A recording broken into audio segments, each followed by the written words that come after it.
नमस्कार मित्रों, अगर आप भी क्लास 10th में, 12th में और बोर्ड एग्जाम की प्रिपरेशन कर रहे हैं तो ये वीडियो आपके लिए बहुत ज्यादा इंपॉर्टेंट होने वाला है, क्योंकि आज मैं अपने एक्सपीरियंस से कुछ ऐसे टिप्स एंड ट्रिक्स आप सभी के साथ शेयर करने वाला हूं जिससे कि आपकी बोर्ड एग्जाम की प्रिपरेशन यहां से यहां पहुंच जाएगी और आपका जो फाइनल रिजल्ट है जो कि आप चाहते हैं वही आएगा। मेरा नाम है Shiva Chauhan and recently I am doing my graduation from Hansraj college, Delhi university. और आज मैं आपके साथ कुछ ऐसे टिप्स शेयर करने वाला हूं जो कि टॉपर्स हमेशा यूज करते हैं और वो बच्चे हमेशा यूज करते हैं जिन्होंने साल भर कम पढ़ाई की होती है, लेकिन लास्ट के 2-3 मंथ में इस तरीके से स्टडी करके वो फाइनली एक बहुत अच्छा रिजल्ट स्कोर कर पाते हैं। तो आज यहां पर सभी तरीके के बच्चों की बात होगी। अगर आप वो हैं जिनने अभी सिलेबस आपका कंप्लीट नहीं हुआ है, अगर आप वो हैं जिनका सिलेबस कंप्लीट हो चुका है, अगर आप वो हैं जो कि 95 से अबव पाना चाहते हैं, तो हर तरीके की प्रॉब्लम का सॉल्यूशन आपको आज इस वीडियो में मिल रहा होगा। तो सबसे पहले हम बात कर लेते हैं उन बच्चों की जिनका भी सिलेबस ही कंप्लीट नहीं हुआ है। तो भाई वो क्या करें? देखिए, अब 2 मंथ्स का टाइम बचा हुआ है और ये 2 मंथ्स ही डिसाइड करेंगे आपके फाइनल स्कोर को। तो अब इन 2 मंथ्स को हमें एफिशिएंटली यूटिलाइज करना है। तो जिन बच्चों का भी अभी बिल्कुल सिलेबस कंप्लीट नहीं हुआ है वो सबसे पहले क्या करें, कोई भी एक हर सब्जेक्ट के स्पेसिफिक टीचर्स को ढूंढें जिनकी वीडियोस आपको पसंद आते हैं यूट्यूब पर, और फिर उन्हें 1.5 की स्पीड पर देख डालें और सारा सिलेबस इस तरीके से आप कंप्लीट करें और कुछ कीवर्ड्स उनके वीडियोस से निकाल कर आप लिखते जाएं जिससे कि आप एग्जाम से 1-2 दिन पहले रिवाइज कर पाएंगे। तो इस तरीके से आपका बहुत जल्दी जो है सिलेबस कंप्लीट हो रहा होगा, क्योंकि अगर आप पढ़ने बैठेंगे तो इस तरीके से आप कंप्लीट नहीं कर पाएंगे। अब वो बच्चे जिनका सिलेबस कंप्लीट है तो आप यार देखिए 2 से 3 बार हमारा रिवीजन होना बहुत जरूरी है, क्योंकि हमारे रिवीजन से ही हमारे आंसर की क्वालिटी बढ़ती जाती है। तो जैसे जैसे आप रिवाइज करते जाएंगे वैसे वैसे आपकी आंसर की क्वालिटी बढ़ेगी। अब यहां पर एक गलती जो बहुत सारे बच्चे कर देते हैं वो ये है कि मल्टीपल सोर्सेज से पढ़ना शुरू कर देते हैं। आप रेफरेंस से पढ़ोगे, आप इंपॉर्टेंट क्वेश्चन से पढ़ोगे, आप एनसीईआरटी से पढ़ोगे, खुद के नोट से पढ़ोगे, तो ये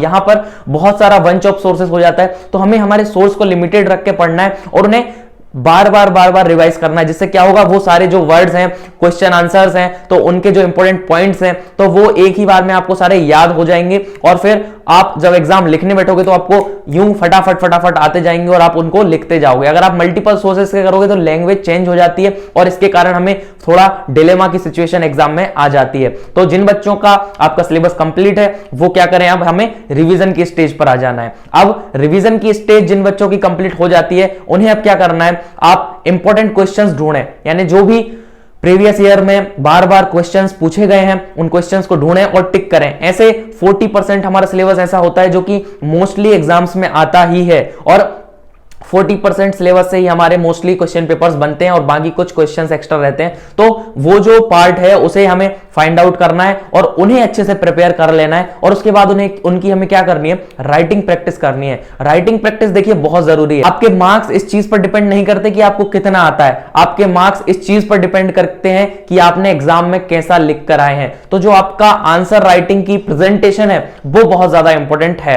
तो उसकी प्रेजेंटेशन को आप कैसे आंसर राइटिंग की इंप्रूव कर पाएंगे वो आप प्रैक्टिस से इंप्रूव कर पाएंगे। तो हमें राइटिंग प्रैक्टिस करनी है। अब जिन बच्चों का रिवीजन हो गया है, इंपॉर्टेंट क्वेश्चंस फाइंड आउट करें, सैंपल पेपर सर्च करें और सैंपल पेपर को सॉल्व करें। तो सबसे पहले हमें इंपॉर्टेंट क्वेश्चंस को फाइंड आउट करना है, उन्हें लिखना है और उसके बाद फिर उनके आंसर्स को हमें लिख कर देखना है और उनकी हमें प्रैक्टिस करनी है। अब जिनने ये वाला काम कर लिया, इंपॉर्टेंट क्वेश्चन कवर कर लिए, हो गया हमारा।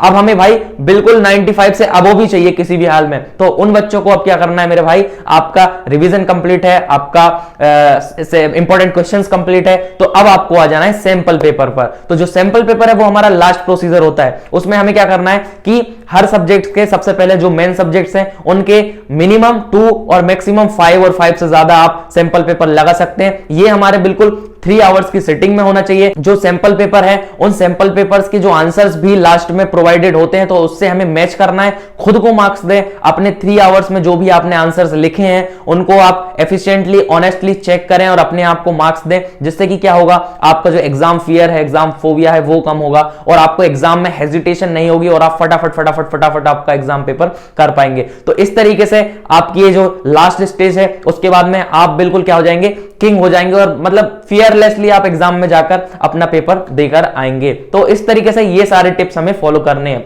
अब ये कई बच्चे प्रॉब्लम ये करते हैं कि दूसरों से अपने आप को कंपेयर करने लगते हैं। कोई कहता है यार मेरा तो सारा कवर हो गया, मैंने तो ये पढ़ लिया वो पढ़ लिया, तो जब क्लासरूम में डिस्कशंस होता है, कोई कोई सा क्वेश्चन पूछ लेता है बुक का कि अच्छा ये बता दे, और हमें नहीं आता, हम सोचते हैं यार मैंने तो कुछ पढ़ा ही नहीं और एग्जाम आने वाले। तो मेरे भाई टेंशन लेने की बात नहीं, किसी से कंपेयर मत करो, अपने ऊपर मेहनत करते जाओ और अपना देखते जाओ। तो फिर आप कंपैरिजन से क्या होता है, हमारे टेंशन और प्रेशर पैदा होता है। तो इसीलिए हमें किसी से कंपेयर नहीं करना, अपनी मेहनत करनी है, जितना आता है उसे रिवाइज करना है और जो नई चीजें सीखना है वो करना है, सैंपल पेपर सोल्व करना है, इंपॉर्टेंट क्वेश्चन करना है। तो कंपेयर बिल्कुल नहीं करना। और इस टाइम पर अब हमें ओवरथिंक बिल्कुल नहीं करना। ओवरथिंक करके कई बच्चे क्या करते हैं कि यार टेंशन लेते रहते हैं बिना मतलब की। और कई बच्चे एक और दिक्कत जो प्रॉब्लम गलतियां करते हैं वो ये है कि प्रोक्रास्टिनेट बहुत ज्यादा करते हैं। सोचते हैं कि यार कल से कर लूंगा, परसों से कर लूंगा, यार कोई मुझे मोटिवेशन दे दे, मैं तो फोड़ ही दूंगा, मैं बहुत अच्छे मार्क्स लाने वाला हूं। लेकिन अभी क्या है, मन नहीं कर रहा, मोटिवेशन नहीं है। कोई YouTube पर वीडियो सर्च करते हैं, स्क्रॉल करते रहते हैं। मेरे भाई इससे कुछ नहीं होने वाला।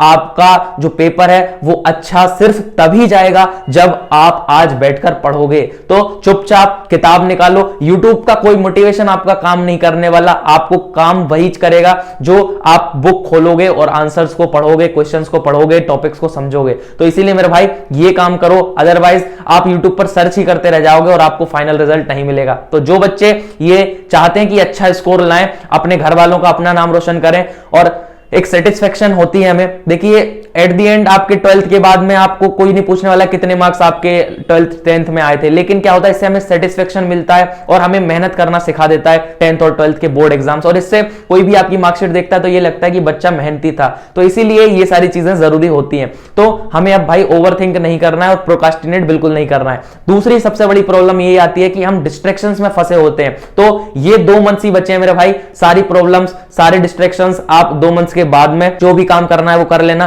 तो अभी हमें 2 मंथ सिर्फ किस पर फोकस करना है, पढ़ाई पर। तो जो भी आपकी डिस्ट्रैक्शंस है उन्हें साइड में करिए और लिख कर रख लो भले कि भाई चलो इन्हें मैं 2 मंथ्स बाद अपने देख लूंगा। तो सोशल मीडिया से थोड़ा सा दूर रहो, दूरी बनाकर रखो, क्योंकि वो हमें थोड़ा डिस्ट्रैक्ट कर देता है। और डिस्ट्रैक्शंस को अवॉइड करो और अच्छे से मेहनत करो। उम्मीद करता हूं ये टिप्स आपके काम में आएंगे और आपकी प्रिपरेशन को एनहेंस करेंगे। अगर आप ऐसे ही टिप्स एंड ट्रिक्स जानना चाहते हैं बोर्ड एग्जाम से रिलेटेड तो आप हमें फॉलो और सब्सक्राइब कर सकते हैं। साथ ही साथ मेरे भाई मैं क्लास 10th की सोशल साइंस पढ़ा रहा हूं बिल्कुल इजी वे में, और जो नोट्स है वो मैंने बनाए हुए हैं बहुत मेहनत से, एनसीईआरटी से, पॉइंट टू पॉइंट है, फ्लो चार्ट में, बिल्कुल सिंपलेस्ट वे में है और मैंने पढ़ा भी रखी है सोशल साइंस। तो आप वो भी चेकआउट कर सकते हैं। और अगर आप नहीं इंटरेस्टेड है तो मत करिएगा, लेकिन एक बार देख लें। और कोई भी प्रॉब्लम अगर आपको मेरे वीडियो में लगी हो और उन चैप्टर्स में लगी हो तो मुझे कमेंट में जरूर बताएं। साथ ही साथ आपकी कौन सी प्रॉब्लम आप फेस कर रहे हैं अपनी प्रिपरेशन के दौरान वो भी मुझे कमेंट सेक्शन में बताएं। मैं उन्हें शॉर्ट आउट करने की कोशिश करूंगा। आपका भाई आपके साथ है आपकी बोर्ड एग्जाम की प्रिपरेशन में। तब तक के लिए मेहनत करते रहिए। मिलते हैं किसी नेक्स्ट वीडियो में। Thanks for watching, take care.